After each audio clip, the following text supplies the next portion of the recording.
Hello there, greetings, Sir Daniel 1975. Back here with a special video for my main Klingon character in Star Trek Online. Character's name Dawi, and I grinded for about a week and was able to get the Fleet Mogh Battle Cruiser. And I'm very happy with this acquisition in game. It it's a really great ship. Um, so anyway, first off, I'm running anti-proton weaponry with this ship.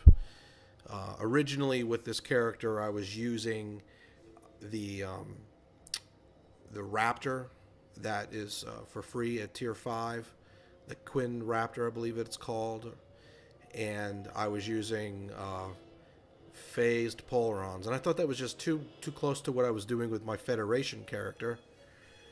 So I changed over to using the um, different weaponry, and I did that right around the time when the episode came out with Michael Dorn as Worf in it, the Sphere of Influence, where you got the free obelisk carrier, and it came with anti-proton weaponry. So I use that as an excuse to start upgrading um, to different weaponry. So anyway, let me show you what I've done here. So as I said, I'm using anti-proton weaponry. I do have one fleet weapon here, the Advanced Fleet Dual Anti-Proton Beam Bank, Mark 12, damage times 2, accuracy times 2. Uh, it's nice. Let's put it that way. Yes, I know it's not an elite fleet version, but that's what was available, and it was affordable, so I got it. To go with that, I do have two pieces from the obelisk, and a lot of people said they didn't like that obelisk warp core and the 360-degree beam array, but that's what I'm using. I like it. It actually has a pretty good buff here. It says, well, it's higher than that. If I go over here, does it say yes? It's up to 1,286.6 initial anti-proton damage, and the DPS is 1,029.3 DPS. Not bad. Of course, I've got two pieces of that set. So I've got the bonus.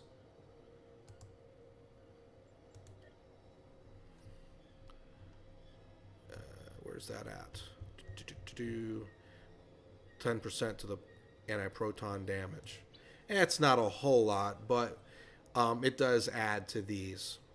So I've got three rare Mark 11s, and then one uncommon Mark 11. And I'll upgrade these anti-proton mags for the power to the anti-proton weaponry as I go along. All right. And so anyway, then I've got three of the Voth anti-proton dual heavy cannons. This one is critical chance times critical severity, and this one's accuracy times 3, which I wish I could have got all of them like that, but and then I got one that's accuracy and then critical chance times 2. So anyway, those are pretty good. I've got the new gravimetric photon torpedo launcher. I love this thing. I love this thing. I love this thing. Now it says, let's see what the description says. It's 4,512.7 kinetic damage, 530.9 DPS. What does it say down here? It's the same. Okay. Anyway, it's pretty good. When you buff that with everything, it's great. But when it comes to torpedoes, I'm about to talk about something else as well. I also have the Omega in the aft. A lot of people say, why don't you put a turret deck there, blah, blah, blah. Well, yeah, the ship turns pretty good, but it still is a little bit slow. And so it's nice to have that aft torpedo when you get your enemies behind you. And the DPS on the Omega plasma torpedo is incredible. It's 3,651.6 with the initial kinetic damage of 1,825.8. And then 1,321.2 plasma damage over 10 seconds. So I love these no matter what. Some people say they like the Romulan ones better. I'm on the fence on both of them. I love them both, but I just happen to get the Omega with this character. Now, I have the kinetic cutting beam as well. So that goes with this, the Omega, and then of course I've got the universal assimilated module. Now, with this ship, I did not get the C-Store version, so I don't have that special console that comes with that. But I have some other consoles that I was able to pick up here and there. So one of the ones that I got off the exchange was the Nadion detonator, and yes, both those torpedoes work with the Nadion detonator, and it is awesome. So with the gravimetric photonic torpedo, when you do the Nadion detonator with that, it creates a really big gravity well, bigger than the high yield gravity well. So that's really cool. And then yes, it works with the plasma torpedo as well in the aft. So that might be something people want to think about snatching. Okay, recently, because they released this ship and the C-Store version, they gave out a free bird of prey. And I tend to grab the free ships when they come available. And I have unlocked another free ship, well, not a free ship, but another ship just before that, because I had enough Zen to do so. And that was the Tier 2 bird of prey that I was able to get. But this is from the Tier 1. And the Tier 1 console that came with it was the enhanced induction coils. And that gives a plus 33 to weapons and 33 to engine power. That is a really nice console. And so that's the ability for it right down here. And then here's for the Nadion detonator. So those are wonderful. Just putting that out there. Also have the 0-point conduit for the critical chance and the power to subsystems. So basically, and of course the power insulators helps prevent shield drain. So there's that. I've got a Fleet Mark 11 neutronium alloy with a plus 10 to structural integrity. And then I've got a Mark 11 rare RCS in here. Okay. Space set. I've got 2 pieces of the Mark 11 Klingon Honor Guard. Not much different from the Mark 12. It's only a couple of clicks lower on this and that. So I went with it. It was a lot less resources to pump into getting these 2 pieces. However, I am considering starting to grind to get the Mark 12 just for just a couple other clicks and taking the Mark 11 and stick it in the shuttle. But anyway, it says here that the basic shield capacity is 9,062.9. If I go over to defense, in this ship, it's actually up to 12,262. Now, I don't even have a field generator in here or 2. If I did, I could really get some pretty good shields out of this, but I'm not going to worry about that. That's not really... Shield capacity is wonderful, but having other things to help keep the shields up are pretty good, and power insulator buff is pretty good. And I'm not fond of the stats that come with the deflector dish with this set, so I just have a run-of-the-mill off the exchange Mark 12 very rare positron deflector, and this is actually when I was using it on other ships, and it's got a bonus to particle generator, which I'm not really using right now, so I might pick up a different deflector dish and put it in there. But anyway, I got this. I like the positrons because their bonuses are basically to shields. So there you go on that. So that is basically this ship in a nutshell. When I come back, I will be showing off it in some gameplay. But actually, I'm not done yet. Let me continue. Um, let's see, my traits. Let's go over my traits. And let's see, I've got accurate plus 10% to accuracy, astrophysicist, starship sensors, flow capacitors, and particle generators.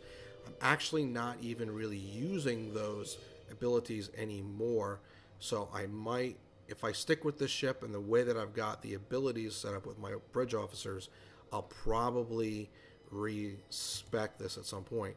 EPS manifold, I'll definitely leave. This is a plus 10 to weapon power, shield power, engine power, auxiliary power. It's kind of stupid to get away to lose that one. Another space one is techie, plus 30% to starship hull repair. Warp theorist, starship warp core potential, and electroplasma system. Good.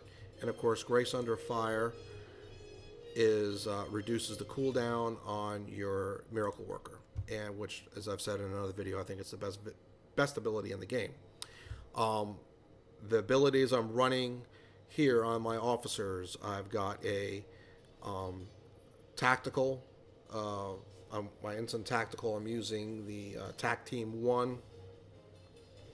My Lieutenant Commander tactical, I've got torpedo spread, torpedo high yield 2, and cannon rapid fire 2, and beam overload for the 2 beams, and then cannon scatter volley 1.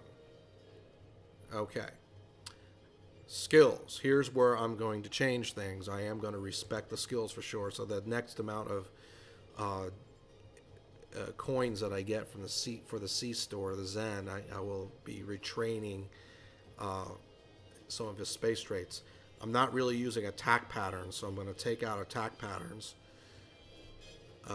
And I really would like to have something in impulse thrusters and maybe a little bit of warp core potential.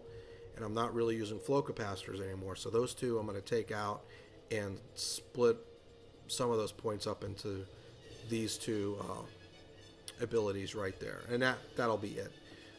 I do have weapon performance maxed out, shield performance, hull plating, and armor reinforcements maxed out.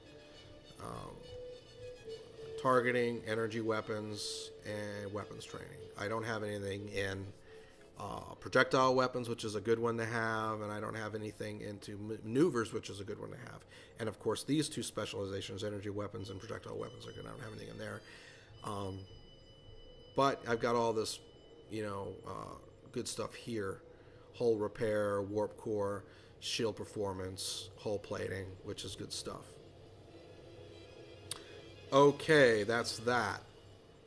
And anything else? I think I covered what the ability. Okay, I covered what the tactical abilities were with my bridge officers, and my engineering is emergency power to shields 1, engineering team 2, and I love this, by the way, reverse shield polarity 2. It's great because it turns incoming damage into shield power. So that's helps keep your shields up. So if you're really worried about heavy shield capacity, instead of putting in field generators, maybe put in a power like that, and then put in something different into your console set. And then I've been trying out the Science Team 1 with this character. Previously, I've always used Transfer Shield Strength. What do I got here? Where is that? Emergency powers? Yeah, Transfer Shield Strength. But I'm trying Science Team 1, and it's doing pretty good, and I'm actually not getting too many interruptions with Engineering Team or Tactical Team, so I'm not really worrying about it. And then, of course, another great ability is Hazard Emitters 2. So, of course, that's a good heal over time, and it's good for healing teammates. So, I guess that's it. I do have just about all my reputation finished, with the exception of Dyson, which I am in the near the middle of finishing Tier 5. So I've done up to tier 4. So I've got all my space abilities out of all my reputation I'll get. So I went with armor or the hull hardening on that, and then of course plus 10 to critical severity. And let's see, I did critical hit chance on the Romulan and targeting on the Romulan as well. On the Tholian one, the new car, I call it the Tholian, I went with enhanced shield penetration, and what did I do here? And I went with the enhanced shield performance. And I went with, in the Omega, I went with plus 30 to weapon training and the Graviton amplifier. So this chance of 751.4 kinetic damage, 100% shield penetration on directed energy attacks. So 5% chance to trigger on torpedo and mine attacks. Okay. So anyway, I went with that. So that kind of covers that. I will be back shortly. I know I said that before, but I will be back shortly with a video of showing the ship off. Probably be in one of the Tadawa sector patrols. Alrighty. Thanks for watching, and catch you on the flip side.